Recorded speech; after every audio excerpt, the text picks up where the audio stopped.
அருட்பெரும் ஜோதி தனிப்பெரும் கருணை அருட்பெரும் ஜோதி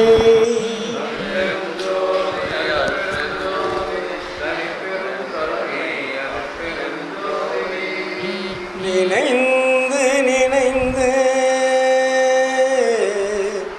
உணர்ந்து உணர்ந்து நெகிழ்ந்து நெகிழ்ந்து அன்பே நிறைந்து நிறைந்து ஊற்றெழும் கண்ணீர் அதனால் உடம்பு நனைந்து நனைந்து அருளமுதே நன்னிதியே ஞான நடத்தரசே என்னுரிமை நாயகனே என்று வனைந்து வனைந்து ஏத்திதும் நாம் வம்மின் உலகியலி மரணமிலா பெருவாழ்வில் வாழ்ந்திடலாம் கண்டி புனைந்துரையேன் பொய் புகழேன் சத்தியம் சொல்கின்றேன் பொச்சபையில் சிற்சபையில் புகும் தருணம் இதுவே புகும் தருணம் இதுவே புகும் தருணம் இதுவே அருட்பெரும் ஜோதி அருட்பெரும் ஜோதி தனிப்பெரும் கருணை அருட்பெரும் ஜோதி. ஆன்மநேய ஒருமைப்பாட்டு உரிமையுடைய சகோதர சகோதரிகள் அனைவருக்கும் அதற்கும் நன்றி கலந்த வணக்கத்தையும் வாழ்த்துக்களையும் தெரிவித்துக் கொள்கிறேன். கடந்த மாதம் வள்ளலாருடைய மெய்ப்பொருளை பற்றி விளக்கமாக பேசி தெரிந்து கொண்டோம். அன்பர்களும் நிறைய வந்திருந்தார்கள். இன்று உங்களிடத்திலே சில உரையாடல்கள் என்றால் நாமும் பல ஆண்டுகளாக பேசுவதை கேட்டுக்கொண்டே இருக்கிறோம். ஆனால் வாழ்க்கையில் எந்த அளவிற்கு நாம் கடைபிடித்து இருக்கிறோம் என்று பார்க்கின்ற பொழுது அது அவரவர்களுடைய வாழ்க்கை தரத்தை பொறுத்து தான் இருக்கும். நாம் முன்னாடி இருந்ததற்கும் இப்பொழுது வாழ்வதற்கும் என்ன வேறுபாடுகள், என்ன வளர்ச்சி? ஒருவேளை நாம் வள்ளலாருடைய கொள்கைகளை முழுமையாக முடியாவிட்டாலும் கடைபிடிக்க முடியாவிட்டாலும் ஓரளவிற்காவது கடைபிடிக்கிறோமா என்ற ஒரு திருப்தி, இல்லை முழுவதுமாக செவிகளிலே கேட்டு சங்கத்தை விட்டு வெளியே போனவுடன் அதை மறந்துவிட்டு பழைய எப்போதும் போல் செய்கின்ற வேலையை செய்கிறோமா என்பதையெல்லாம் நாம் சிந்திக்க வேண்டும். சத்துவிச்சாரம் என்பது நம்மை கொஞ்சம் மேலே ஏற்றுவதற்கு மாற்றிக்கொள்ளக்கூடிய வாழ்க்கை முறைகள். ஏனென்றால் எல்லோரும் இந்த உலகத்தில் தான் பிறந்திருக்கிறோம்.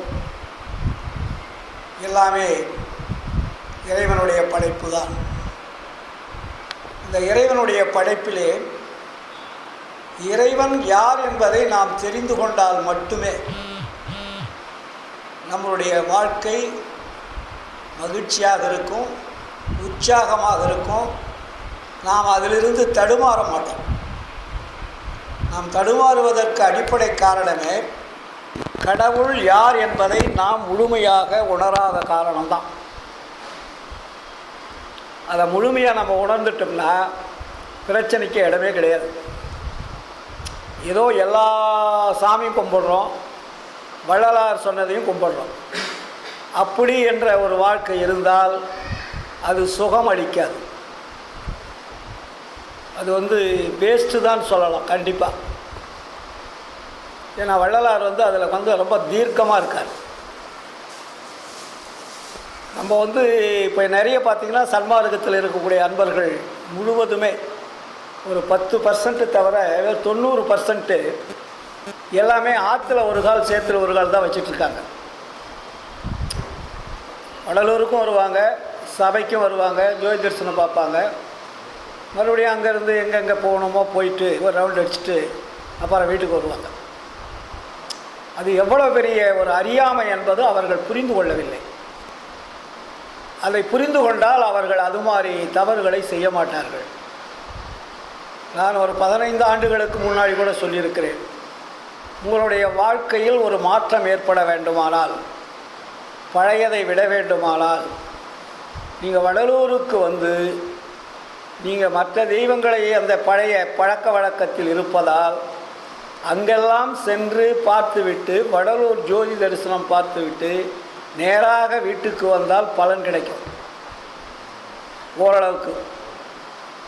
ஆனால் வடலூருக்கு வந்துட்டு ஜோதி தரிசனம் பார்த்துட்டு நீங்கள் மற்ற ஆலய வழிபாட்டுக்கெல்லாம் போயிட்டு நேராக வீட்டுக்கு வந்தீங்கன்னா உங்களுக்கு பூரா ஆப்சண்ட்டு, 0 பாயிண்டில் தான் நிற்கும்.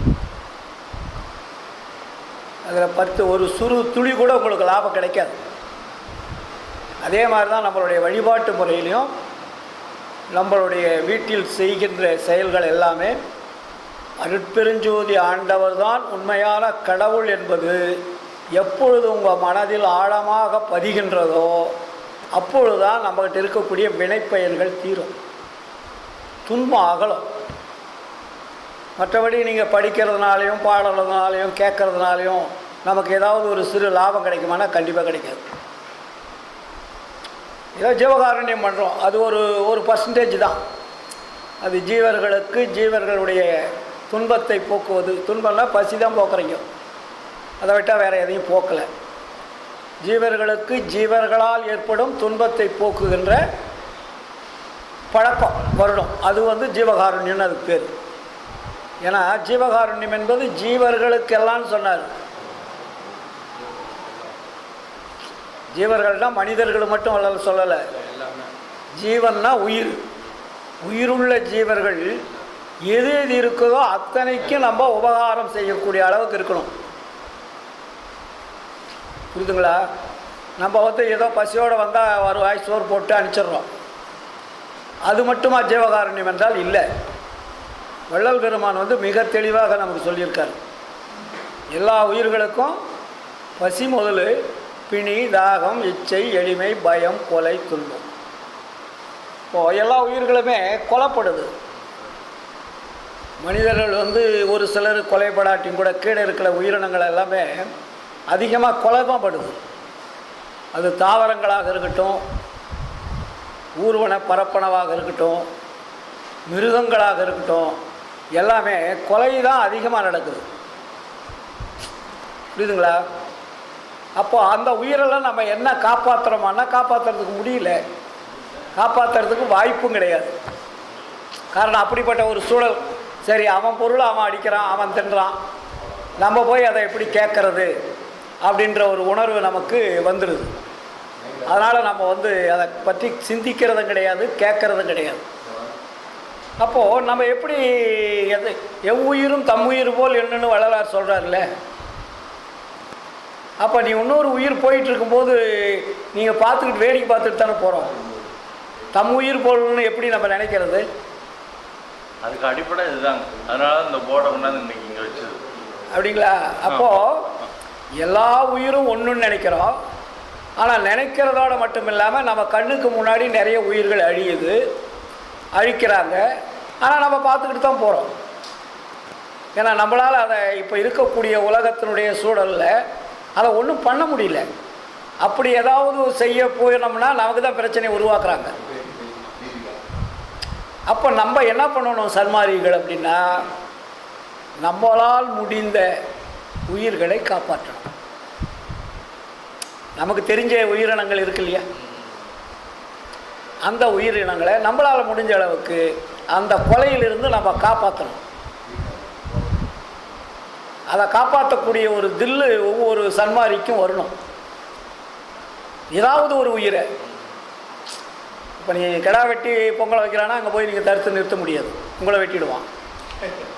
கசாப்பு கடையில் போனீங்கன்னாக்கா நீங்கள் ஏன்டா வெட்டுறேன்னு கேட்டாக்கா 4 போலீஸ் பந்தோபஸ்தோடு இன்றைக்கி அரசாங்கமே அதுக்கு அனுமதி வழங்கியிருக்குது, அதையும் நம்ம தடுத்து நிறுத்த முடியாது. அப்போது நமக்கு தெரிந்த உயிரினங்கள் நிறைய இருக்குது இல்லையா? தாவரங்கள் இருக்குது, ஊர்வனை இருக்குது, பரப்பனை இருக்குது, நடப்பனை இருக்குது, நமக்கு தெரிஞ்சது. இப்போ வெளிநாட்டெலாம் பார்த்திங்கன்னா நிறைய குடும்பங்களில் நிறைய நாய்களை நிறைய வளர்த்துறாங்க, பூனைகளை நிறைய வளர்த்துறாங்க, எலிகளை நிறைய வளர்த்துறாங்க. அவங்களுக்கு என்னன்னே தெரியாது. ஆனால் ஒவ்வொரு குடும்பத்துலையும் பார்த்திங்கன்னா நிறைய உயிரினங்களை வளர்த்துறாங்க. நம்மளுக்கு என்ன சாப்பாடு தேவையோ அதே மாதிரி அதுங்களுக்கு கொடுத்து வளர்த்துறாங்க. அவங்க அழிக்கிறதில்ல அதை. இப்போ நம்ம ஆளுங்க வளர்த்துறதெல்லாம் கவர்மெண்ட்டே கொடுக்குது. ஆடு மாடு கோழிலாம் வளர்த்து விற்கிறதுக்காக, அதை பணம் சம்பாதிக்கிறதுக்காக அரசாங்கமே அதுக்கு லோன் கொடுக்குது. அது இன்றைக்கி அரசியல் ரீதியாக ஓட்டுக்காக அதை இனமாக கொடுக்குறதாக அறிவித்து ஓட்டு வாங்குறாங்க. அது அவங்க வாங்கி என்ன பண்ணுறாங்க, அதை அழிக்கிறாங்க. கோழியாகட்டும் ஆடாகட்டும் வேறு எந்த மிருகமாகட்டும் வாங்கி அவங்க அதை வளர்ந்த உடனே விலைக்கு தான் விற்கிறாங்க, பணத்துக்காக உயிரை கொலை பண்ணுறாங்க. ஆனால் வெளிநாட்டில் தெரியாதவர்கள், வள்ளலாரை புரியாதவர்கள், ஜீவகாருண்யம் என்ன என்பது தெரியாதவர்கள்லாம் சில உயிர்களை அவங்க வளர்க்குறாங்க. அவங்க அடித்து சாப்பிட்றதில்ல, அதை தன்னுடைய குழந்தை போல் பார்க்குறாங்க. அவங்க பெட்லேயே படுக்க வச்சுக்கிறாங்க. நீங்கள் நெட்டில் போய் பார்த்தீங்கன்னா நிறைய தெரியும். யூடியூப்பில் நெட்லாம் பார்க்குறாங்களா, நமக்கு அதை பார்க்கும்போதே நம்மளை அறியாத ஒரு உணர்வு ஏற்படுது. ஒரு உயிரை நம்ம வெளியே தான் நாயை கட்டி வைப்போம். அவங்க வீட்டுக்குள்ளே அவங்க எப்படி குழந்தைகள் விளையாடுதோ அது மாதிரி விளையாடுது. பூனை அது மாதிரி விளையாடுது, நாய் அது மாதிரி விளையாடுது, தேன் அதே மாதிரி தேனீக்களை கொண்டாந்து வைக்கிறாங்க. எந்த உயிரையும் அவங்க அழிக்கிறதில்ல. அதை அவ்வளோ குழந்தைய பக்குவமாக பாதுகாக்கிறாங்க. இப்போ நேற்று பார்த்திங்கன்னா ஒரு வீடியோ வந்தது, குரங்கு கொண்டாந்து வீட்டில் வளர்த்துறாங்க. செல்ல பிராணின்னு சொல்லிட்டு வளர்த்தி அந்த குரங்குக்கு எல்லா ப்ராக்டிஸும் அவங்க என்னென்ன செய்கிறாங்களோ அதை பார்க்குது. அது ஒளிஞ்சு பார்க்கும். அப்புறம் குழந்தைக்கிட்ட விளையாடும். மறுபடியும் அவங்க பிரிட்ஜை துடைப்பாங்க, தட்டை எடுப்பாங்க, டேபிளில் வைப்பாங்க. இதெல்லாம் அது கரெக்டாக பார்த்துக்கிட்டே இருந்து அப்படி கொஞ்சமாக பழகி இவங்க காலையில் டிஃபனுக்கு ஆரம்பித்தாங்கன்னா அதுக்கு அவங்க ஜாடையில் சொன்ன உடனே அதை பிரிட்ஜில் இருந்து என்ன இருக்குது வேணுமோ அதை எடுத்தாந்து வைக்குது. தட்டம் கொண்டாந்து டேபிளில் வைக்குது. தண்ணி எடுத்து அது 2 காலையும் நடந்து அழகாக இருக்குது, தண்ணியை கொண்டாந்து வைக்குது.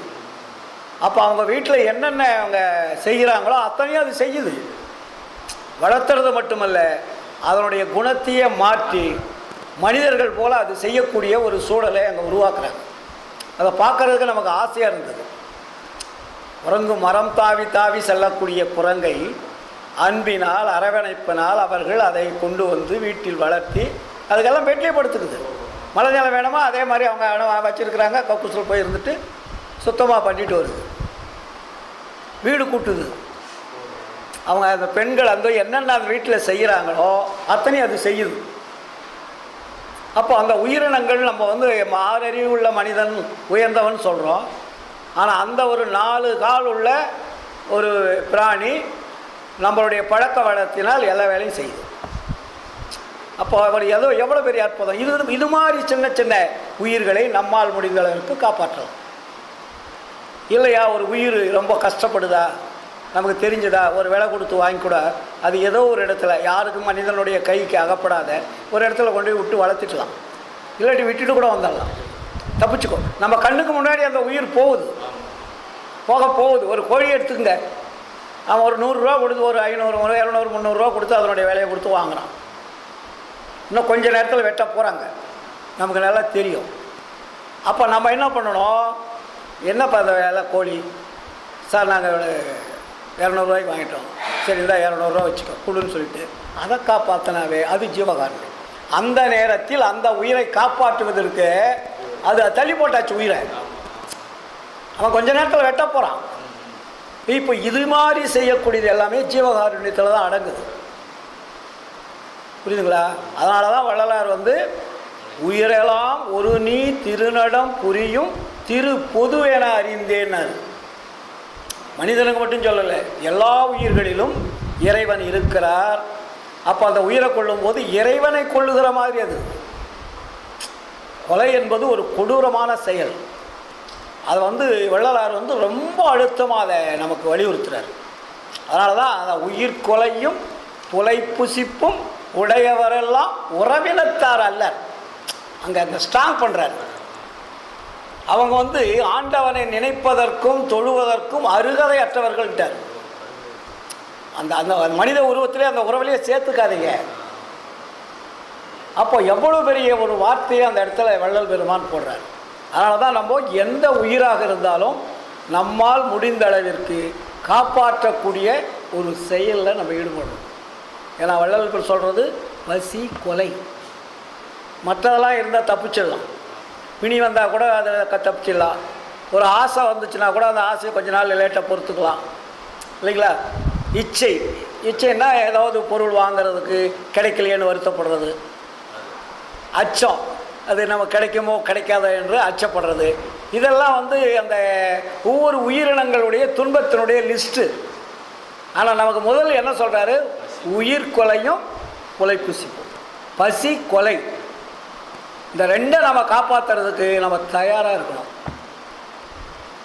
அதை காப்பாற்றினால் மட்டும்தான் நமக்கு இறைவனுடைய அருள் கிடைக்கும். கொலைபாதகம் செய்யவனுக்கு கூட, ஜெயில் தண்டனை விதித்தவனுக்கு கூட அரசாங்கம் அவனுக்கு சோறு போட்டு தான் கொள்ளுது. புரியுதுங்களா. தூக்கு தண்டனைக்கு போகிறேன் நாளைக்கு கொலை குற்றவாளி, அப்போ அவனுக்கு கூட எல்லாப்பா வேணும் சாப்பாடு வயிறு நிறைய போட்டுட்டு தான் கொள்கிறான், பட்னியாக கொலை பண்ணுறதில்ல. அதனால் முதல் பிரச்சனை பசி, ரெண்டாவதான கொலை வருது. அப்போது இந்த பசியும் கொலையும் யார் நிறுத்துகிறார்களோ அவர்கள் சன்மார்க்கத்திற்கு உரியவர்கள். இது புறத்தில். அப்போது நம்மளுடைய உடம்பில் இருக்குது பார்த்தீங்களா அகம், இந்த அகத்துலேயும் நம்ம உடம்பையே நம்ம தினமும் கொண்டுகிட்டு இருக்கிறோம். ஒவ்வொரு அணுக்களையும் நம்ம சாவடிச்சுக்கிட்டு இருக்கிறோம். அந்த சாவடிக்கக்கூடிய தருணம் வரும்போது முடிவு பெறுகின்ற பொழுது தான் மரணம்னு வருது. அப்போ நம்மளுடைய உடம்பை நம்ம காப்பாற்றுறதுக்கு எவ்வளோ நம்ம கஷ்டப்படணும். ரூபா வியாபாரம் வச்சு பொருள் சம்பாதிக்கிறது கஷ்டப்படுறோம். ஆனால் நம்மளுடைய உடம்பை காப்பாற்றுவதற்கு நம்ம அதை பற்றி பெருசாகவே எடுத்துக்கிறது இல்லை. 6 மணிக்கு போகிறோம், 7 மணிக்கு போகிறோம், 10 மணிக்கு போகிறோம், 11 மணி வெளியே வியாபாரம் தான் இருக்கிறோம். பொருளீட்டுவதற்காக காலம் நேரத்தை பார்க்காமல் நாம் செலவு செய்கிறோம். ஆனால் அந்த பொருளை நம்மால் எடுத்து போக முடிவதில்லை. ஆனால் நம்ம உடம்பை பற்றி என்னைக்காவது சிந்திக்கிறோமானா சிந்திக்கிறதில்லை. ரொம்ப டயர்ட் ஆகிடுச்சு, கஷ்டமாச்சுன்னா உடனே டாக்டர்கிட்ட போயிடும் இல்லைங்களா. உடனே போய் அவர் என்ன சொல்கிறாரு அந்த மருந்து மாத்திரையை சாப்பிட்டு மறுபடியும் நம்ம ஸ்டார்ட் பண்ணிடுறோம். ஆனால் இந்த உடம்பு முதுமை அடையாமல் இருப்பதற்கு நாம் என்ன செய்து கொண்டு இருக்கிறோம்? நம்முடைய உடம்பில் இருக்கக்கூடிய கோடான கோடி அணுக்கள் சேர்ந்தது தான் இந்த பாடி. இந்த பாடியை நம்ம காப்பாற்றுறதுக்கு நம்ம என்ன முயற்சி பண்ணோம் அப்படின்னா யாரும் முயற்சி பண்ணுறதில்லை. நம்ம ரெகுலர் ஒர்க்கு தானே பண்ணிக்கிட்டு இருக்கிறோம். அப்போது வள்ளலார் சொன்ன ஏதாவது ஒரு சிறு வழிமுறையாவது நம்ம கடைபிடிக்கிறோமானா இல்லை. முதல் நம்ம உணவு பழக்கத்தை மாற்றலை. உணவு பழக்கத்தை மாற்றுறதுக்கு உண்டான மூலிகைகளை சொன்னார், அதை சாப்பிட்றதில்ல இல்லைங்களா. இதெல்லாமே நம்ம முடியலைன்னா நமக்கு எப்படி இறைவன் அருளை கொடுப்பாரு, நமக்கு ஒரு பெரிய மரணமில்லா பெருவாழ்வு கிடைக்கும்? சாகாத கல்வின்னு மேடையில் பேசிட்டா போதுமா? மரணமில்லா பெருவாழ்வு என்பது பட்டி தொட்டிகள்லாம் என்ன மாதிரி போய் பேசிட்டா மட்டும் போதுமானா போதாது. நடைமுறைக்கு ஓரளவுக்கு கொண்டு வரணும். அந்த நடைமுறை கொண்டு வருவதில் தான் முக்கியமானது 2. அதில் உயிர்கொலை செய்யக்கூடாது ஃபஸ்ட்டு, பசியோட மக்கள் இருக்கக்கூடாது. இதை 2 நீங்கள் நீக்கிட்டீங்கன்னாவே மற்றதெல்லாம் தானாக வந்துடும்.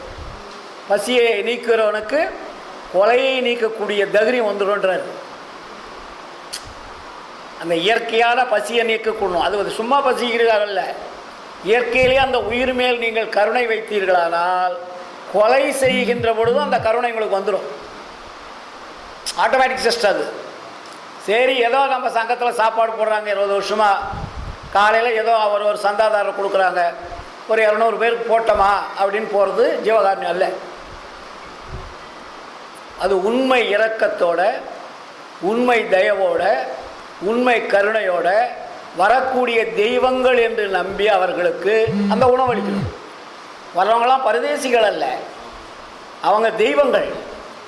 அந்த தெய்வங்கள்ல அந்த உடம்புல இருக்குது, உயிராக இருக்குது, ஆன்மாவாக இருக்குது.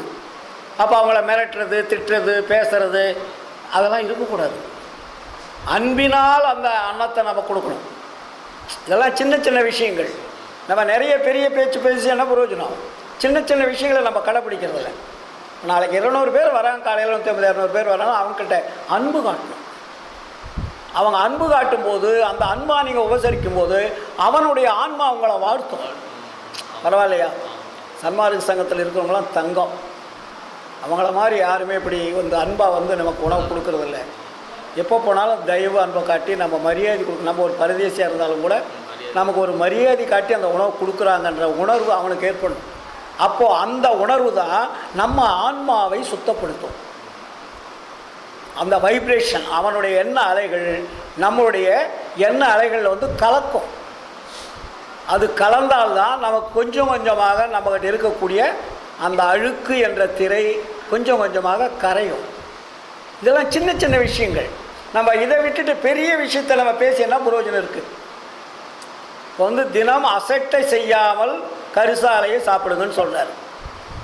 அந்த வார்த்தையை அவர் யூஸ் பண்ணுறார் இல்லையா? அது அசட்டை செய்யாமல். அசட்டைன்னா அலட்சியம் செய்யாமல். சரி, அப்புறம் சாப்பிட்டுக்கலான்ற எண்ணம் கூட வரக்கூடாதுன்றார்.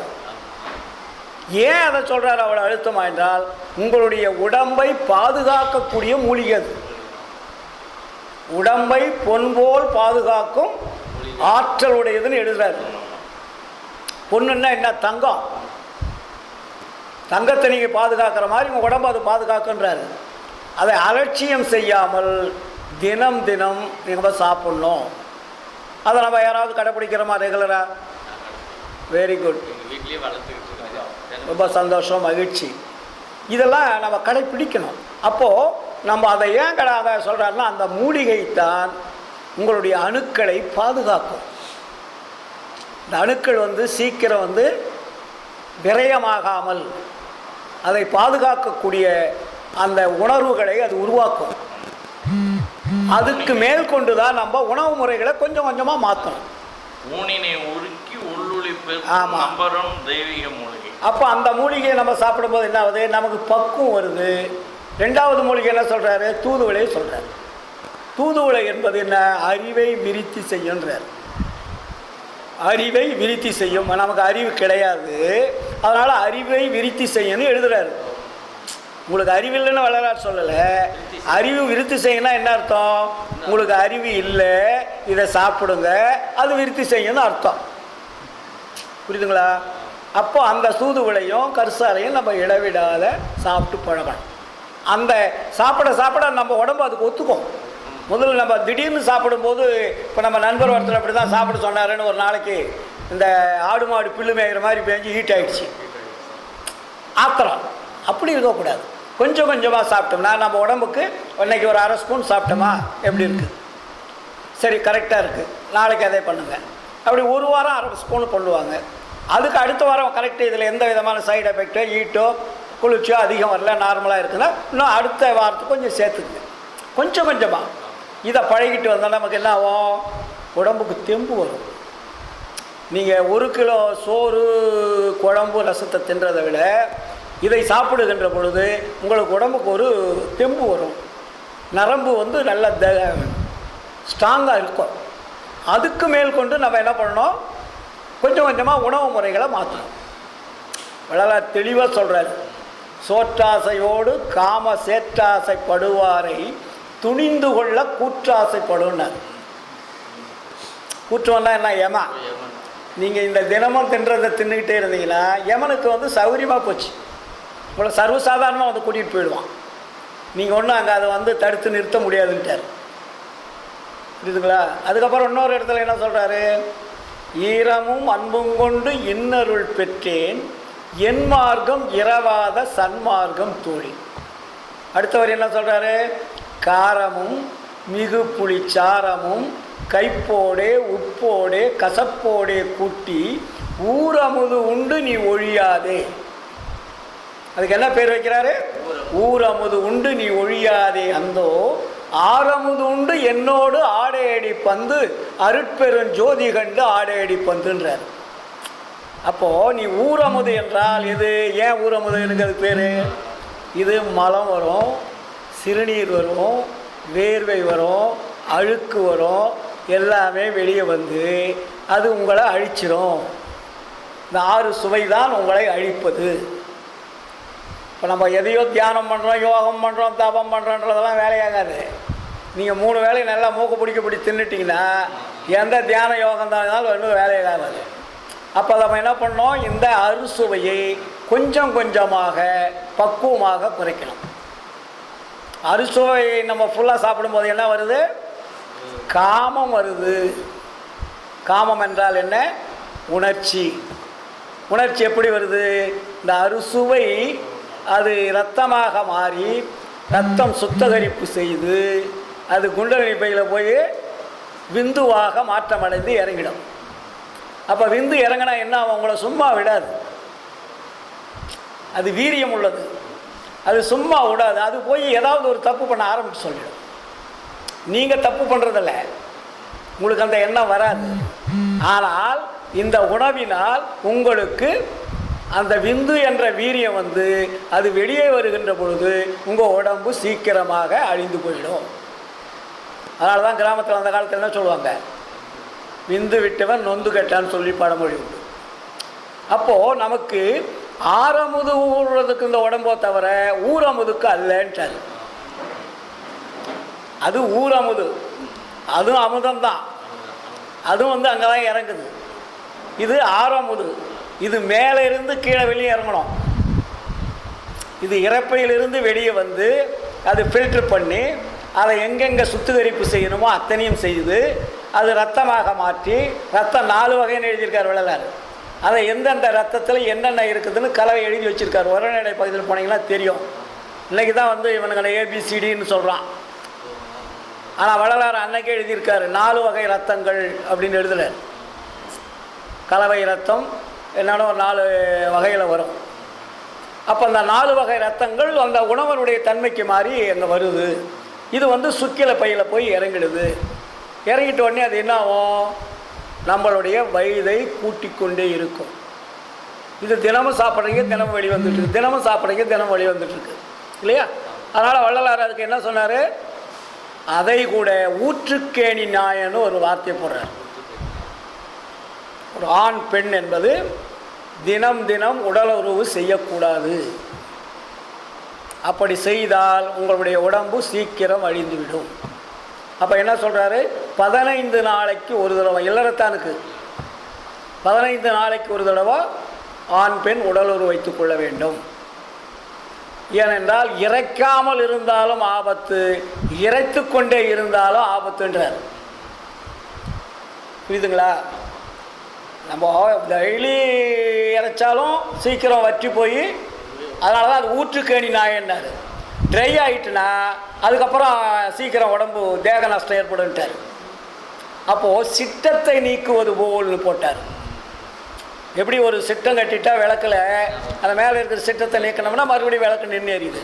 அதுபோல் இந்த 15 நாளைக்கு ஒரு தடவை இதை நீங்கள் யூஸ் பண்ணிக்கங்க, அதுக்கு மேலே யூஸ் பண்ணாதீங்க.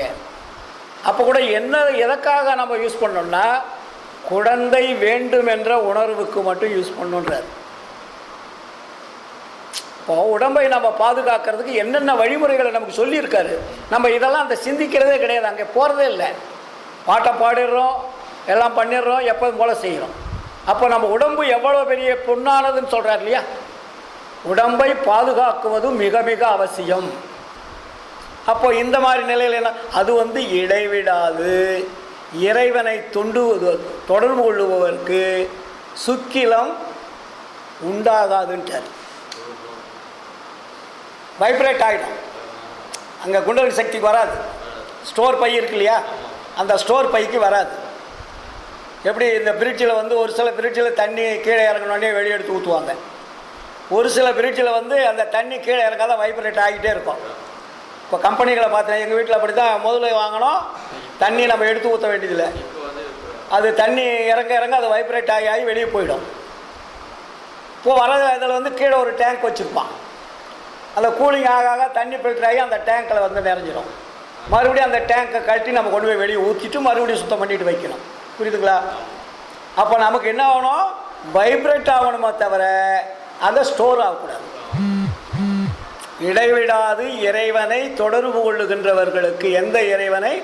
அருட்பெருஞ்சோதி ஆண்டவரை தொடர்பு கொள்ளுவதற்கு உங்களுடைய உணர்வுகள் அதை சுட்டி எரிக்கின்றார். அந்த சூடு வரும்போது என்ன ஆகுது? உங்களுடைய உடம்பை பாதுகாக்கக்கூடிய உணர்வுகள் அங்கே வந்து அந்த அழிக்கக்கூடிய அணுக்களை வெளியே தள்ளாமல் அது வைப்ரேட் ஆகி ஆவியாக மாற்றி அது வெளியே தள்ளிடும். இவ்வளோ பெரிய விஷயத்தை நமக்கு சொல்கிறார். இதை நம்ம கடைபிடிக்கிறோமா? அப்போ நம்ம என்ன நமக்கு அடிப்படை வள்ளலார் நமக்கு சொல்கிறார்னா, இறைவனை இடைவிடாது தொடர்பு கொள்ள வேண்டும்னார். நான் மறந்தேன் எனினும் என்னை தான் மறவான் எனது நாயகன் என்றாடுகின்றேன். இதுவரையில் ஊன் மறந்தேன், உயிர் மறந்தேன், உன்னை மறந்தறியேன். எவ்வளோ பெரிய வார்த்தை அது! என்னுடைய உடம்பை மறந்து விட்டேன், என்னுடைய உணர்வுகளை மறந்து விட்டேன், எல்லாவற்றையும் மறந்து விட்டேன், ஆனால் உன்னை மறந்தறியேன். உன்னை என்னால் மறக்க முடியவில்லை. அப்போ அந்த எண்ணங்கள் எங்கே போகுது? ஆண்டவர் மேல் போகுது. ஆண்டவர் மேலே எண்ணம் போயிட்டா உங்களுக்கு பசி எடுக்காது, உணவு மேலே ஏக்கம் வராது, இதை சாப்பிட்லாம் அதை சாப்பிட்லான்ற எண்ணம் வராது. ஹோட்டல்களை தேடலாம், அதை ஸ்வீட்டு கடையில் தேடலாம், காய்கறி கடையில் தேடலான்ற எண்ணம்லாம் மறந்துடும். அப்போ அந்த உணவை பார்க்கின்ற பொழுது அது உங்களுக்கு வெறுப்பு உருவாகும். இந்த உணவனால் எவ்வளவு பெரிய ஆபத்து வருகிறது என்பதை உணரக்கூடிய தன்மை யாருக்கு வருகிறதோ அவர்கள் இறைவனை தொடர்பு கொள்கிறார் என்பது பொருள். புரியுதுங்களா? அதனால தான் அதுக்கு புழுக்கின்ற உணவுன்னு அதுக்கு பேர் வச்சார். அப்போ நமக்கு என்ன உணவு சொல்கிறார் வள்ளலார்? புழுக்காத உணவுகளை மாற்றுங்கள். ஏன்னா உடம்பு நிற்கணும். உணவு இதை சாப்பிடாத நிறுத்தினீங்கனாலும் உடம்புக்கு ஆபத்து, பட்னியாக போட்டாலும் டேஞ்சர்ஸ். அப்போது ஒன்றை நிறுத்தி ஒன்றை மாற்றுங்கள், கொண்டு வாங்க. ஏன்னா இதை விட அது எனர்ஜி ஜாஸ்தி. அப்போ அவர் என்ன சொல்கிறாரு? அது தேன், கற்கண்டு, அயன் செந்தூரம், தாமர புஷ்பம். இது ஏன் சொன்னார்? பேரிச்சம்பழம். இது ஏன் சொல்கிறாரு? இது ஊரமுதை உருவாக்காது. அது சொன்னார், ஊரமுது உண்டு நீ ஒழியாது. ஊரமுது என்பது மலம் போகக்கூடிய உணவு பூரா ஊரமுது. அப்போ இது நாளும் மலம் வராது, அப்படியே வைப்ரேட் ஆகி உடம்புலேயே ரோல் ஆகிட்டு அது கொடுக்க வேண்டிய எசன்ஸை கொடுத்துட்டு வெளியே போயிடும். புரியுதுங்களா? அப்போ உங்களுக்கு பாத்ரூமு, லெட்டின்னு, கக்கூஸ் எதுவுமே தேவையில்லை. இதுதான் அந்த சுத்த சன்மார்க்கத்தினுடைய தீவிரமான ஒழுக்க நெறிகளிலே முதன்மையானது உணவு முறைகள். இந்த உணவு முறைகளை நம்ம கொஞ்சம் கொஞ்சம் கொஞ்சம் கொஞ்சமாக மாற்றணும். இப்போ இதை நீங்கள் சேர்க்க அது கொஞ்சம் கொஞ்சமாக குறைஞ்சிடும். நீங்கள் இப்போ சாப்பிட்றீங்க, அதை திடீர்னு நிறுத்திட்டு இதை சாப்பிட்டீங்கன்னா செட் ஆகாது. இதை நீங்கள் சாப்பிட்றீங்க, இதையும் சாப்பிடுங்க. இது சாப்பிட என்னாகும்? அது மேலே உங்களுக்கு ஆட்டோமேட்டிக்காக வெறுப்பு வந்துடும். வெறுப்பு வரும்போது என்னாகும்? இது மேலே இன்பம் அது மேலே அதை ஒதுக்குறாருன்ற எண்ணம் வந்துடும். இதுதான் மாற்றுவது. வள்ளலார் எதையுமே விட்டுடுங்கன்னு சொல்ல மாட்டார், மாற்றுங்கள்ன்றார். ஒன்றை விட வேண்டுமானால் ஒன்றை சேர்க்க வேண்டும். புரியுதுங்களா? அப்போ இந்த முறையை நம்ம கையாண்டோம்னா நமக்கு என்ன வராது? உடம்புக்கு நோய் வராது, ஆபத்து வராது, வயது முதிர்ச்சி அடையாது. என்றே எண்ணினும் இளமையோடு இருக்கக்கூடிய ஒரு ஆற்றல் நமக்கு வந்து கொண்டே இருக்கும். அதனால் நமக்கு பலம் குறைஞ்சுன்னு நினைக்காதீங்க. அவ்வளோ பெரிய பலம் தேனில், சர்க்கரையில், அயன் செந்தூரம், தாமர புஷ்பத்தெல்லாம் பலம் ஜாஸ்தி. அந்த நிலையை நம்ம உணவு முறைகளை மாற்றுவதற்கு பயிற்சி எடுக்கணும். ஆச்சுங்களா? ரெண்டாவது, வழிபாடு ரொம்ப ரொம்ப முக்கியம். இப்போ நம்ம என்ன நினைக்கிறோம் வழிபாட்டில்னா, காலையில் வழிபாடு பண்ணிட்டோம்னா வேலை முடிஞ்சுது, சாயந்தரம் விளக்கு பொருத்தி வச்சுட்டோம்னா வேலை முடிஞ்சுது, கடையில் போய் ஒரு பூ படத்துக்கு வச்சுட்டோம்னா வேலை முடிஞ்சுது, இல்லையா? இப்படி தான் எல்லா வீட்லேயும் வழிபாடு நடக்குது. சன்மார்க்கியாக இருந்தாலும் சரி, சமயவாதம் யாராக இருந்தாலுமே வழிபாடுன்றது ஒரு குறிப்பிட்ட நேரத்தோடு அது முடிச்சிட்டோம். அது வெள்ளிக்கிழமை செவ்வாய்க்கிழமையாக கொஞ்சம் அதிகமாக செய்வோம். இல்லை மற்ற நாள்களில் கொஞ்சம் சாதாரணமாக விளக்கேற்றி வைப்போம். அது காலையில் வைப்போம், இல்லாட்டி சாயந்தரம் வைப்போம். அப்புறம் மறுபடியும் நம்ம வேலைகளை பார்க்குறோம். விளக்கு வைப்பது என்பது நம்முடைய வீட்டில் இருள் இருக்கக்கூடாது, ஒளியாக இருக்க வேண்டும் என்பதற்கு வீட்டில் விளக்கு. இதுவரையில் நீங்கள் உருவ வழிபாடு செய்து கொண்டு வந்தீர்கள். உருவ வழிபாட்டை மாற்றுவதற்காக ஒளி வழிபாட்டை வள்ளலார் கொண்டு வந்தார். ஒன்றை மாற்றணும் இல்லை, நீங்கள் உருவ வழிபாடு வேண்டாம்னா அப்போ எதை வணங்கணும்னு கேட்பாங்கல்ல, அப்போ அதுக்காக வள்ளலார் என்ன மாட்டார், ஒளி வழிபாடுன்றாங்க. அப்போ ஒளி வழிபாடு என்பது அதுக்கு ஜாதி மதங்கள் கிடையாது. மற்றதுக்கெல்லாம் நீங்கள் ஒரு படத்தை வச்சிங்கன்னா அது மதம் சார்ந்தது, சமயத்தை சார்ந்தது. ஒரு மசூதிக்கு போனீங்கன்னா அது இஸ்லாம் மதத்தை சார்ந்தது. ஒரு சர்ச்சுக்கு போனீங்கன்னா கிறிஸ்துவ மதத்தை சார்ந்தது. இந்துக்கள் கோயிலுக்கு போனீங்கன்னா இந்து மதத்தை சார்ந்தது. வைணவ கோயிலுக்கு போனால் வைணவ சமயத்தை சார்ந்தது. அப்போ எல்லாத்துக்குமே ஒரு ஜாதி சமய மதங்கள் வச்சுருக்காங்க இல்லைங்களா?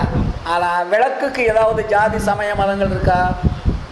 அது எந்த இடத்துல வச்சாலும் வெளிச்சத்தை தான் கொடுக்கும்.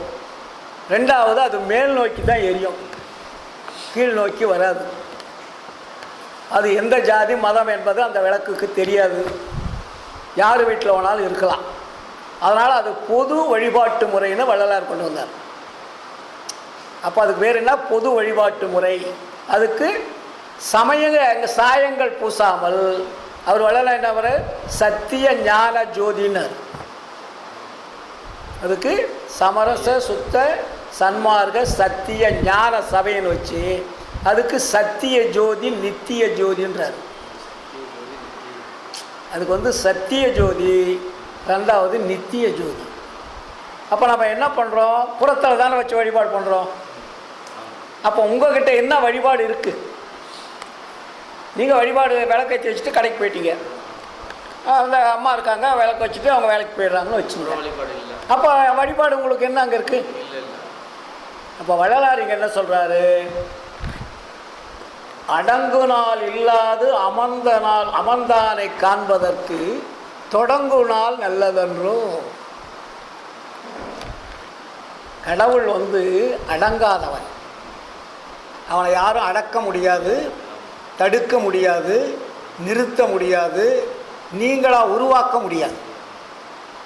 ஆண்டவர் இல்லை என்றால் இந்த உலகம் இயங்குமா?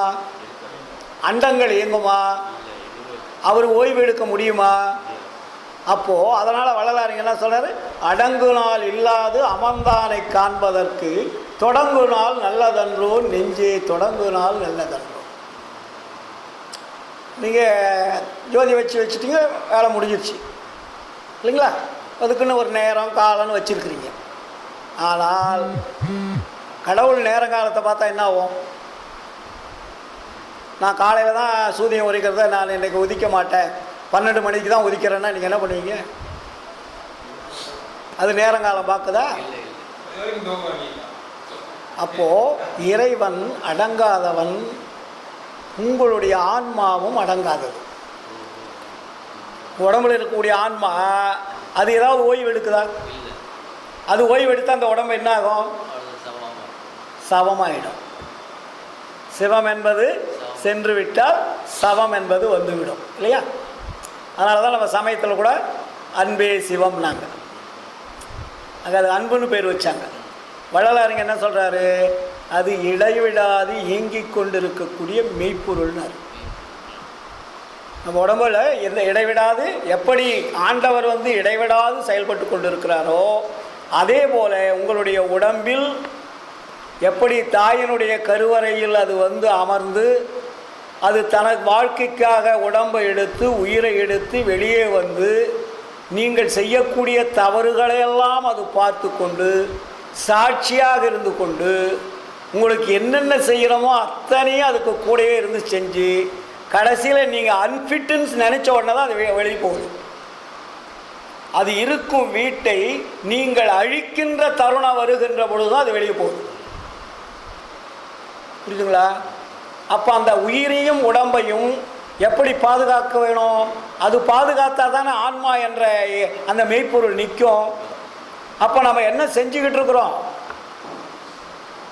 ஆன்மாவை நிலைநிறுத்தக்கூடிய தன்மை நம்மிடம் இருக்கிறதா? எல்லாம் ஆன்மா ஆன்மான்னு பேசுகிறீங்க, ஆன்மநேயன்னு பேசுகிறீங்க, ஆன்மீகம் என்று பேசுகிறீங்க. ஆனால் ஆன்மாவை காப்பாற்றும் தகுதி நம்மிடம் இருக்கிறதா என்றால் இல்லை. எவன் ஒருவன் ஆன்மாவை உடம்பை விட்டு வெளியே அனுப்பாமல் இருக்கிறானோ அவன்தான் சன்மார்க்கி. மற்றவெல்லாம் சன்மார்க்கி என்ற லிஸ்ட்லேருந்து வள்ளலார் எடுத்துடுவார். அப்படியே ஆன்மாங்கிறது என்னங்கிறது சொல்லுங்க, அதிகம் வழக்கமா போர்டில் தான் எழுதி. அப்போது ஆன்மா என்றது என்ன? அதுதான் இறைவனுடைய குழந்தை. ஏன்னா அவர் அனுப்பியது தான் ஆன்மா. அவர் அனுப்பிய ஆன்மாவை நம்ம எப்படி பாதுகாக்கணும்? அப்பா கொடுக்குற சொத்தை நம்ம எவ்வளோ பாதுகாக்கிறோம்?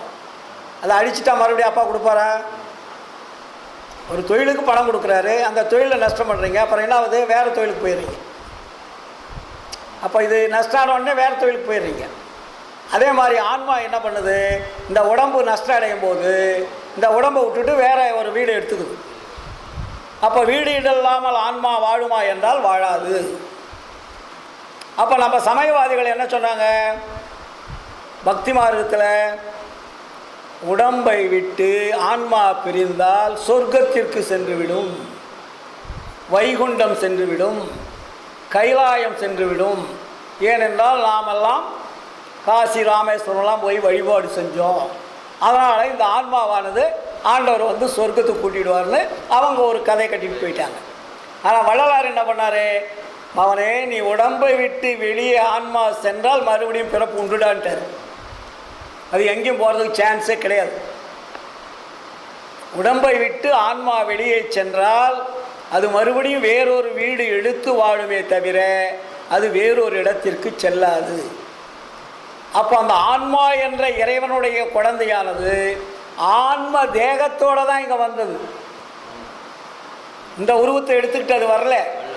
இந்த உலகத்திற்கு வருகின்ற பொழுது ஆன்ம தேகத்தோடு வந்தது. ஆன்ம தேகம் என்றால் என்ன? அது பேர் தான் ஒளி தேகம். அந்த தேகத்தில் வந்த ஆன்மா இங்கு இந்த உலகத்தில் வாழ்வதற்காக அந்த தேகத்தினுடைய வரைபடத்தில் உயிரும் உடம்பும் கொடுக்கப்படுகிறது. புரியுதுங்களா? அப்போ அந்த உயிரும் உடம்பையும் கொடுத்தால் நீங்கள் உயிரையும் அழிக்கக்கூடாது, உடம்பையும் அழிக்கக்கூடாது. இதை எந்த வகையில் இது சேர்ந்ததோ அந்த வகையில் பிரித்து நீ எப்படி வந்தாலும் அந்த தேகத்தை மாற்றிடான்னு வள்ளலார். அதுக்கு பேர் தான் ஆன்ம தேகன்னு பேர். புரியுதுங்களா? அழிக்கவும் கூடாது, ஆனால் உன்னுடைய பழைய தேகத்துக்கு நீ வரணும். இந்த புது தேகம் உனக்கு எப்படி வந்துச்சு? உணவுனால் வந்தது, இந்த உலகத்தினால் வந்தது, பஞ்சபூதங்களால் வந்தது. இந்த பஞ்சபூத தேகத்தை பஞ்சபூதங்களால் உருவாக்கப்பட்ட உணவு என்ற அந்த உணவை நாம் உட்கொண்டுவதால் இந்த தேகம் தடித்து விட்டது. அப்ப தடித்த தேகத்தை கரைக்க வேண்டும். கரைக்கிறதுனா எப்படி? அது அருள்னால மட்டும்தான் கரைக்க முடியும், வேற எதுலையும் கரைக்க முடியாது. வேற எந்த பொருளை வச்சு உங்களை இந்த உடம்பை கரைக்கவே முடியாது. அருளால் மட்டும்தான் அது மெல்ட்டாகவும் கரையும். அதனால தான் அருளே என் மனம், அருளே என் அறிவு, அருளே என் உரு. அந்த அருட்பெருஞ்சோதி அகவல்ல அருள் அருள்னு போட்டிருக்காரு. என்ன படிக்கிறீங்க?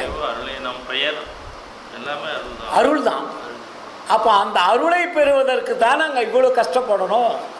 நீங்கள் இந்த அளவிற்கு இந்த உலகத்தில் முறை தெரியாமல், வழி தெரியாமல், வழிபாடு தெரியாமல் வாழ்க்கை வாழ்ந்ததினால் வந்த துக்கம்தான் மரணம். மரணம் என்பது ஒரு துக்கம். அதனால தான் அது மரண பெரும்பிணி வாரா வகை தரும் கருணை பெருந்திரல் காட்டிய மருந்தேனார். மரண பெரும்பிணினர். அதை மற்ற பிணி பெரும்பிணி இல்லை, அது சீக்கிரம் ஏதோ செஞ்சிடலாம். மரண பெரும்பிணி உங்களால் எப்படி நீக்க முடியும்? அப்போ அந்த மரண பெரும்பிணி வாரா வகை தரும் கருணை பெருந்துரல் காட்டிய மருந்து, அதுதான் அருள் மருந்து. அந்த அருள் மருந்தை பெறுவதற்கு தான் இவ்வளவு வழிகள். அப்போ நீங்கள் போய் எங்கே சார் கடையில் வாங்கணுமா? வாங்க வேண்டியதில்லை. வேறு ஏதாவது விற்கிதா? இல்லை. அப்போ எங்கே தான் சார் இருக்குது? உங்கள்கிட்டயே இருக்குது. வேறு எங்கேயும் போய் நீங்கள் வாங்க வேண்டியதில்லை. அந்த அருள் என்பது இறைவன் நீங்கள் அறியாமல் வாழுகின்ற பொழுது உங்கள் உடம்பை சுத்திகரிப்பு செய்வதற்காக முன்னாடியே அருளை வைத்து தான் அனுப்புகிறார். அதனால தான் வள்ளலார் சொன்னார், பெட்டி இதில் உலவாத பெரும்பொருள் உண்டு, அது பெருக என அது திறக்கும் பெருந்திரவு போலும், எட்டும் இரண்டும் தெரியாது என் கையிலே கொடுத்தி எடுக்கதனை முயல்கின்றேன், அட்டிசையன் எனையாதீர், அரைகணத்துக்கு 1000 கோடியாக வட்டியிட்டு நும்மிடத்தை வாங்குவேணும் நாளைன்னாரு. எவ்வளோ பெரிய விஷயம். அப்போ பெட்டி இருக்கு, பூட்டு போட்டிருக்கு, அதுக்கு சாவி வேணும் அப்படின்னு சொல்லிட்டு இந்த சாவி எங்கடா கிடைக்குன்னா வள்ளலார் அங்கே ஜீவகாருண்யத்தில் சொல்லிட்டார். ஜீவகாருண்யமே மோட்ச வீட்டின் திறவுகோல். நீ எப்பொழுது அன்பு கருணை தயவு என்ற அந்த மிக்சிங் மெத்தடு, அன்பு வேணும், தயவு வேணும், கருணை வேணும், இந்த 3 மிக்ஸ் ஆகும்போது தான் அருள் என்பது வரும், சாவி கிடைக்கும். அப்போ அந்த சாவி திறக்கிறதுக்கு சாவி கிடைச்சா மட்டும் போதுமா? இறைவனுடைய ஆர்டர் வேணும், இறைவனுடைய அனுமதி வேணும். அப்போ அந்த அனுமதியை பெறுவதற்கு தான் எவ்வளோ விஷயங்களை வள்ளலார் கொடுத்துருக்கார். அப்புறம் என்ன சொல்றாரு? வல்லவர் எல்லாமும் வல்லானை காணற்கு நல்ல நாள் எண்ணிய நாள் நெஞ்சே நல்ல நாள் எண்ணிய நாள். புரியுதுங்களா? வல்லானை காண்பதற்கு, வல்லன்னா யாரு? அருட்பெருஞ்சோதி ஆண்டவர். அவரை காண்பதற்கு நீங்கள் அலையணும். உங்ககிட்டே இருக்காரு. உங்ககிட்ட இருக்கிற கடவுளை நீங்கள் ஏன் தொடர்பு கொள்றதுக்கு பயப்படுறீங்க? வெளியில் இருக்கிற கடவுளை போய் ஏன் தேடுறீங்க? அப்போ தேடுறதுனால உங்களுக்கு ஏதாவது லாபம் இருக்கா? எதுவுமே கிடையாது. அப்போ என்ன இருக்குது? நமக்கு அதிகமாக நஷ்டம்தான் இருக்குது. அதனால தானே வள்ளலார் முதல் பாட்டியை ஞான சரிகளை போட்டார். நினைந்து நினைந்து உணர்ந்து உணர்ந்து போட்டார் இல்லையா? அப்போ நம்ம எங்கே இருக்கிறோம்? அது எப்படி இருக்கான்? தூண்டாத மணிவிளக்காய் துலங்குகின்ற தெய்வம்னார். நீங்கள் வைக்கிற விளக்கு தூண்டணும். அது உடம்புக்குள்ள எப்படி இருக்குது? தூண்டாத மணிவிளக்காய் துலங்குகின்ற தெய்வம். அது துரிய தெய்வம், அரிய தெய்வம், பெரிய பெரும் தெய்வம். நீங்கள் டெய்லி படிக்கிற பாட்டு தானே, அதில் இருக்கக்கூடிய கருத்துக்களை நம்ம புரிஞ்சிட்டோம்னா விளக்கிடும். அப்போது அது என்ன பண்ணுது பாருங்க, மாண்டாரை எழுப்புகின்ற மருந்தான தெய்வம், மாணிக்க வள்ளியை ஓர் வளத்தில் வைத்த தெய்வம், ஆண்டாரை ஆண்ட தெய்வம், அதுதான் அருஜோதி தெய்வம். புரியுதுங்களா? ஆகமவேதாதிகளாம் அறிவறிதான் தெய்வம். அவங்களுக்கு இந்த தெய்வத்தை பற்றி தெரியாது. யாருக்கு? வேதங்கள், ஆகமங்கள், புராணங்கள், இதிகாசம் பேசி பேசி பேசி நாட்டையும் நாட்டு மக்களையும் கெடுத்த அவர்களுக்கு இந்த அருட்பெருஞ்சோதியை பற்றி தெரியாதுன்றார். பல்லாயிரம் ஆண்டுகளாக இந்த நாட்டை அழித்து கொண்டிருப்பது எது என்றால் வேதங்கள், ஆகமங்கள், புராணங்கள், இதிகாசங்கள். அதனால தான் அடித்து சொல்கிறார் இங்கே வள்ளலாருங்க. என்ன? ஆண்டாரை ஆண்ட தெய்வம், அருஜோதி தெய்வம், ஆகமவேதாதி எல்லாம் அறிவறிதாம் தெய்வம். அப்புறம் என்ன சொல்கிறாரு? தீண்டாத வெளியில் வள தீண்டாத தெய்வம். நீங்கள் அதை தொட முடியுமா? பார்க்க முடியுமா? இதை விட நீங்கள் தொட்டு ஏற்றிடலாம். உங்களோட ஆன்மா உங்களால் தொட முடியுமா? ஆன்மா அவனுடைய தந்தையை தொட முடியுமா?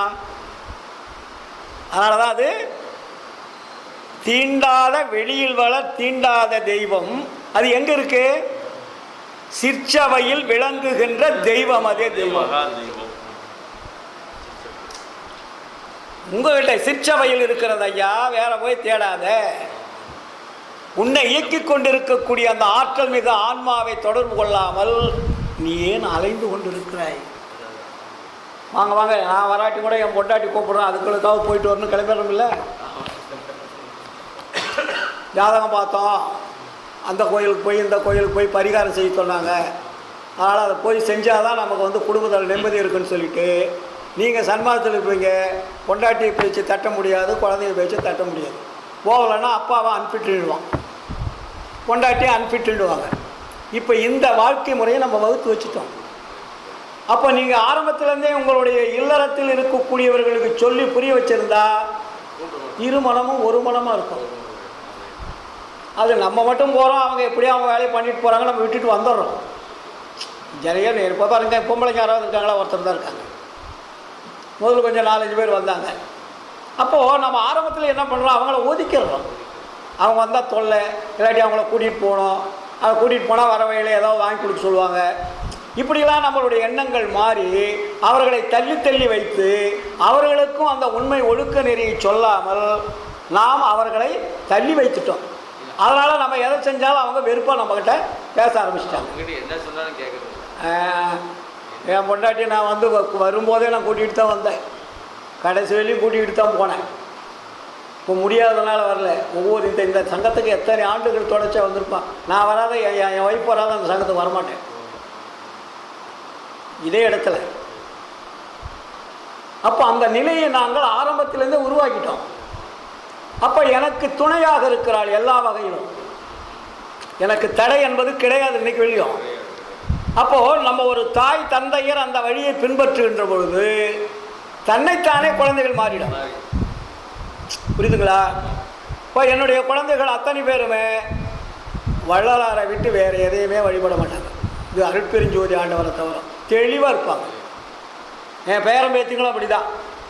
நான் சொல்லியாக கொடுக்குறேன் இல்லை. அந்த வித்தானது எந்த உணர்வில் வருதோ அந்த உணர்வாக மாறிக்கொண்டே இருக்கும். சார் நீங்கள் எந்த வித்து போடுறீங்களே எந்த மண்ணில் அதுதான் சார், அதுக்கு தகுந்த மாதிரி தான் விளையும். புரியுதுங்களா?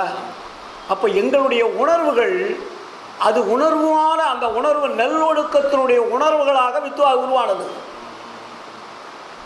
அப்போ அவங்களுடைய அந்த எண்ண அலைகள் சொல்லாமல் செயல்படும்.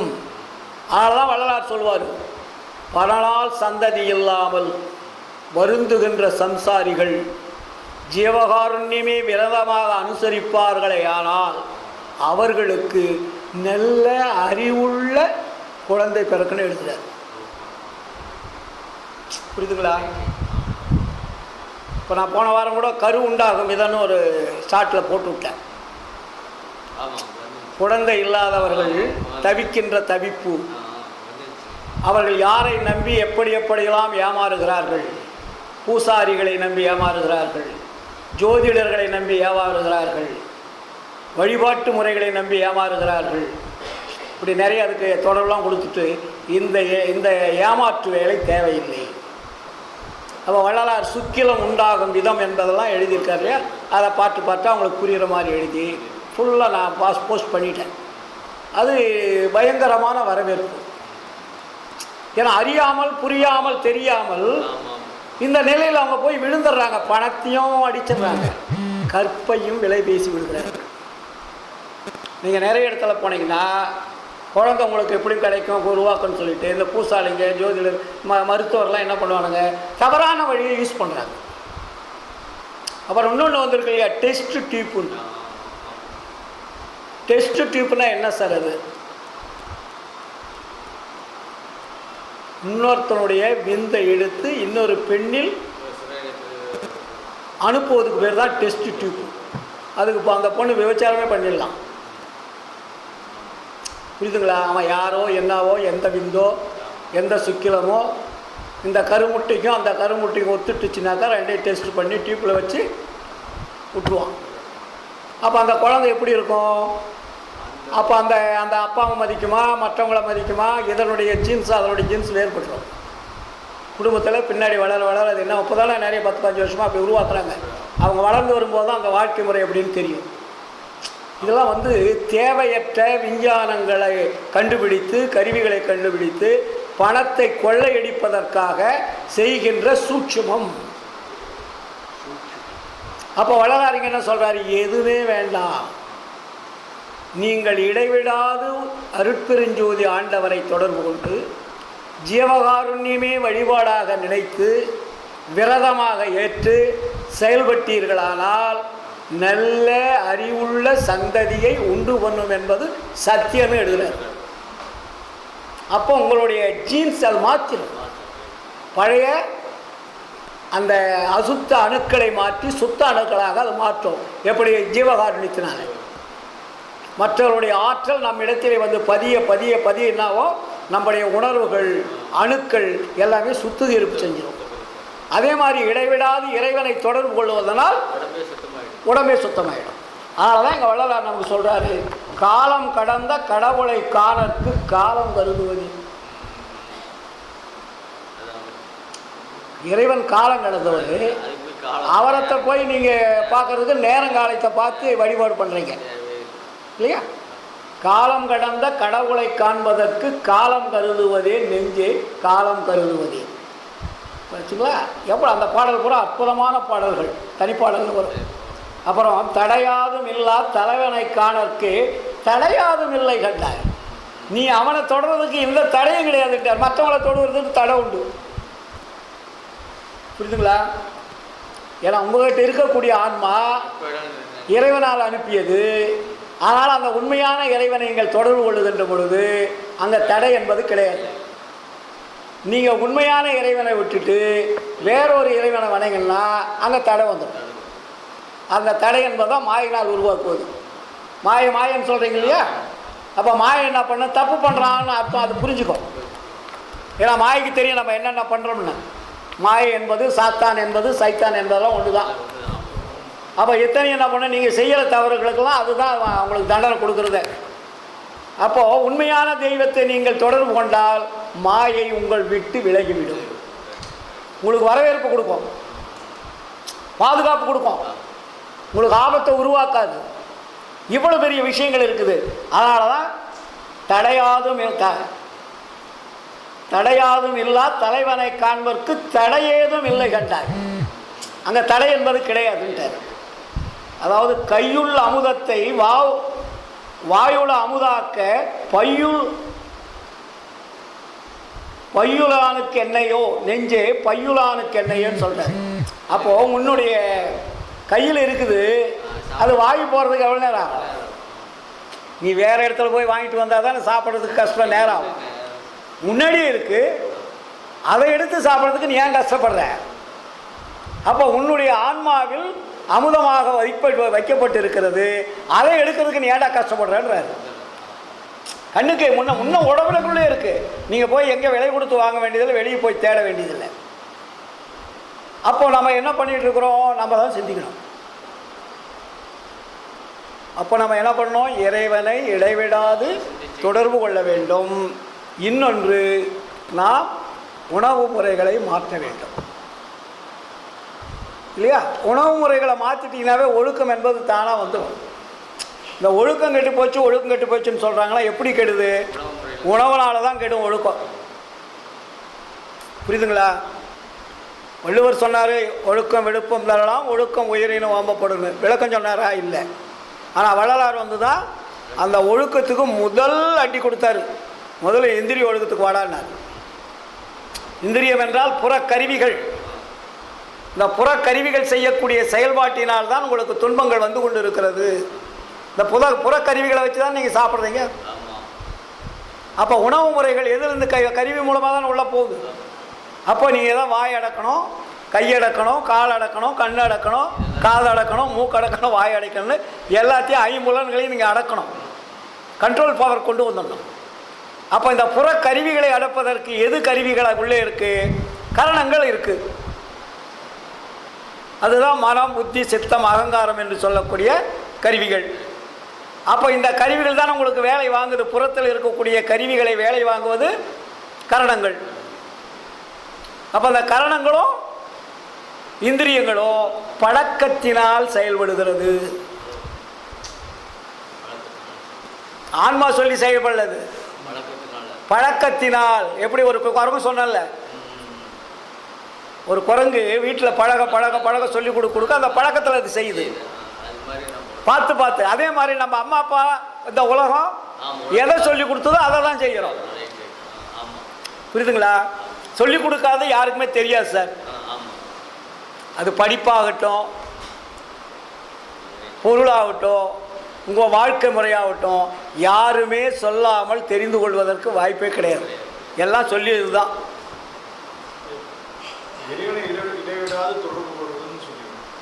வந்து மதத்தில் வந்து நாமாவளி ஜபம் மந்திர ஜபம்லாம் சொல்கிறாங்க. இப்போ சன்மார்க்கத்தில் இறைவனை இறைவிடாத தொடர்பு கொள்றதுனா எந்த சிந்தனைகளை நீங்கள் அங்கே வைக்கணும். ஆன்மாவை சிந்தனையிலேயே இருக்கணும். உங்களுக்கு நேரம் ஃப்ரீயாக இருந்துச்சுனாக்கா அருட்பெருஞ்சோதி மகாமந்திரத்தை சொல்லுங்கள். இப்போ நான் வியாபாரம் பண்ணிக்கிட்டு இருக்கிறேன், சிந்தனையை நீங்கள் அதை வச்சுட்டு வியாபாரம் பண்ணுங்க, அது தடை கிடையாது. நீங்கள் உங்களுடைய உணர்வுகளை கொண்டு போய் இங்கே வச்சுட்டிங்கன்னா வேலை முடியுது. அதனால தான் ஞானசரிகளை சொல்கிறார் இல்லையா, உச்சிக்கு கீழே உள்நாக்குக்கு மேலே மூளையின் மத்தியில் மலர்ந்த தாமரைக்குள்ளே உள்ளே வந்து ஒரு சின்ன ஒளியாக அது இயங்கிக் கொண்டிருப்பது, அதுக்கு பேர் தான் ஆன்மா. அது இல்லை என்றால் உடம்பு இயங்காது. அதனால் உங்களுடைய உணர்வுகளை அங்கே தொடர்பு வையுங்கள்னாரு. அதனால தான் ஞானசரிகளை ஒரு பாட்டு அதுக்காகவே போட்டார் தனியாக. குறித்து உரைக்கின்றேன், நீங்கள் கேட்ட கேள்வி சொல்கிறார் பாருங்க. குறித்து உரைக்கின்றேன் இதனை கேண்மின் இங்கே வம்மின், கோணுமன குரங்காலே நாணுகின்ற உலகி, வெறித்த உம்மால் ஒரு பயனும் வேண்டுகிறேன், எனது மெய்யுரையை பொய்யுரையாய் வேறு நிலையாதி. இப்போ சொன்னீங்க இல்லையா, நீங்கள் பொறித்த மதம் சமயம் எல்லாம் பொய் பொய்யே, நீ சொன்ன மந்திரம்லாம் பொய்டான்ட்டார். பொறித்த மதம் சமயம் எல்லாம் பொய் பொய்யே அவற்றில் புகுதாதி. அப்புறம் என்ன பண்ணோம், செரித்திடு சிற்றவை நடத்தை தெரிந்து துதித்திடுமின் சித்தியெல்லாம் இத்தினமே சத்தியம் சேர்ந்திடுமே. இதை விட என்ன விளக்கம் சொல்லணும்? வரல, உங்களுடைய உணர்வுகள் அங்கே வைக்கிறதுக்கு என்ன சார் இருக்கு?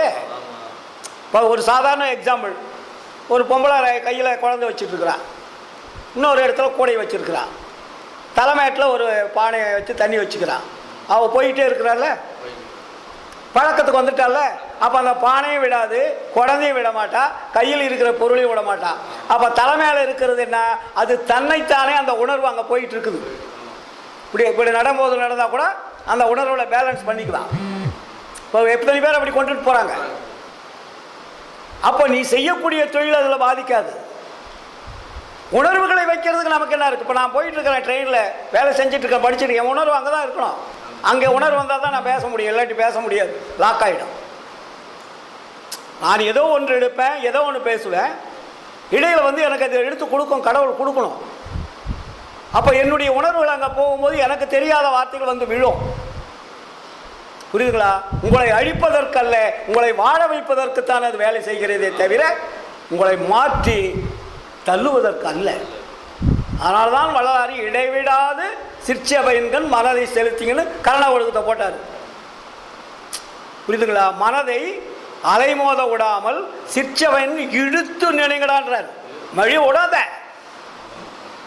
அப்போ மனமான்பது எப்படி குரங்குன்றார், பேய் குரங்குன்றார். அவ்வளவு பெரிய பேய் குரங்கை உங்களுடைய கண்ட்ரோல் கொண்டு வாங்கன்றார். மனம் எனும் ஓர் பேய்க்குரங்கு மடப்பையிலே மற்றவர் போல் என நினைத்து மறுட்டாதே கண்டாய், தினையளவு உன் அதிகாரம் செல்ல ஒட்டேன், யார் என எங்கு என நினைத்திருந்தாய், ஞான சபை தலைவனுக்கு நல்ல பிள்ளை நானே. இதெல்லாம் செஞ்சாதான் நமக்கு இந்த பிறவியில் நமக்கு கிடைக்க வேண்டிய ஆன்ம லாபம் கிடைக்கும். இல்லாட்டி அடுத்த பிறவிக்கு நம்ம லைசன்ஸ் போய் வாங்கிக்க வேண்டியதான். அது அடுத்த பிறவி என்ன கிடைக்குன்னு நமக்கு தெரியாது. அதனால தான் வள்ளலார் இந்த பிறவி போனால் மறுபடியும் எந்த பிறவி கிடைக்கும் என்பது உண்மை அல்ல, தெரிந்து கொள்ள முடியாது. என்னம்மா? ஆமாம், முதல் பாட்டு அதை தானே போட்டார்.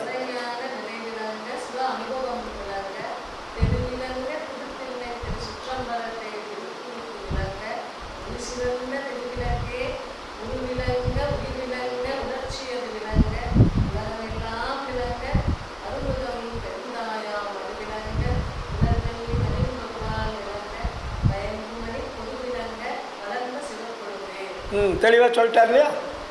உங்களை விளக்கக்கூடியது எல்லாமே விளங்கனே போட்டுவார். அப்போது உங்களை உள்ளிருந்து உணர்ச்சியது விளங்குன்னு சொல்கிறார்ல, அந்த உணர்ச்சியை நீங்கள் அங்கே அந்த உணர்ச்சியை நீங்கள் வெளியே தள்ளாமல் அங்கே வச்சுட்டிங்கன்னா வேலை முடியும். சார் நம்ம ஒரு உணர்வில் தான் சார் எல்லாமே செய்கிறோம். நீங்கள் வண்டி எடுக்கிறீங்க, வீட்டுக்கு போகணுன்ற உணர்வு வந்தால் தானே போவீங்க. அந்த உணர்வு மாறி கடை வீதிக்கு போயிட்டு போகலன்னா உணர்வு மாறுது. வண்டி எடுத்துருவீங்க, வீட்டுக்கு போகலான்னு எடுத்துட்டீங்க, ஒரு செகண்டில் அட அந்த கடைக்கு போய் ஒரு பொருள் வாங்கலாமே, அப்போ உணர்வு அங்கே மாற்றுது, மாற்றம் அடையுது. அதான் புத்தி மாற்றுறது. மனம் நினைக்குது, புத்தி மாற்றுகிறது, சித்தம் நிச்சயம் செய்கிறது, அகங்காரம் செயல்படுகிறது. ஒரு செகண்ட் பை செகண்டுக்குள்ள வேலை நடக்கும். புரியுதுங்களா? இதையெல்லாம் நாம் கடைபிடித்தால் மட்டுமே, நாம் பாடுவதாலோ இல்லை வேறு ஏதாவது வகையில் மந்திர ஜாலங்களாகவோ நமக்கு எந்த ஒரு ஆற்றலும் கிடைக்காது.